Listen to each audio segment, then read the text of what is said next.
Well, one of the things that denotes a good doorman is spotting a situation before it becomes a situation and diffusing it. Yeah. You know? Mm-hmm. And an old friend of mine, one of the best doormen I ever trained was Sam Craig, who works at DNA.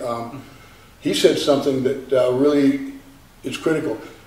You know when you have a good security crew because it seems like you don't need them. Yeah, exactly. You know? And that unfortunately is a problem that I've worked at bars before, where I've handled things so efficiently that the management, the owners thought that things were just, they're like, we don't really need to do that.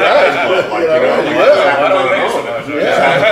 it's like, it's interesting to think about that, because like, we just got a puppy, which is a similar situation but different situation. We just got a puppy. I've raised puppies before. My girl's never raised a puppy.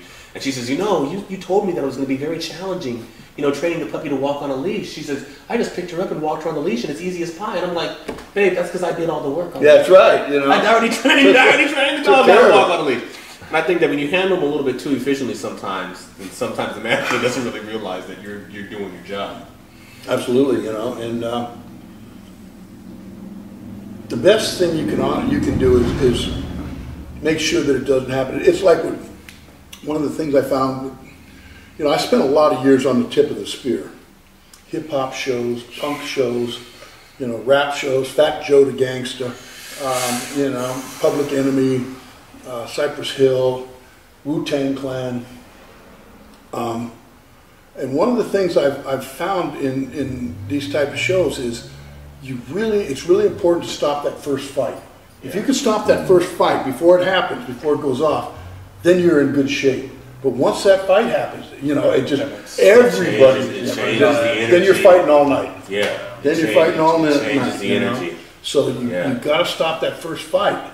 And that comes from judgment, experience, seeing what's happening, feeling the vibe, going up and talking to people before it gets out of control, out of hand, and keeping the peace. Yeah. We're really peacekeepers. And, you look at it. When I started out, the Omni was paying everybody. They weren't paying me, but they were paying them $5 an hour, and they had a bottomless well of people that were willing to work for $5 an hour. Everybody wanted to work there. Everybody wanted to be involved. Everybody wanted to be an authority figure. Everybody wanted to be a bouncer. Everybody wanted to be able to hit somebody with it and be okay with it. I think I made $100 a night the first night I worked, and $100 a night the last night I worked. Over prices don't change much. Price of the movies and pizza and everything else went up, but. It tends to be was about $100 a night a lot of times. I've been going right here and open for a long time. Yeah. But now it's hard to find door guys because people don't want to do construction. They don't want to do door. They don't want to do a lot of things. Yeah. Like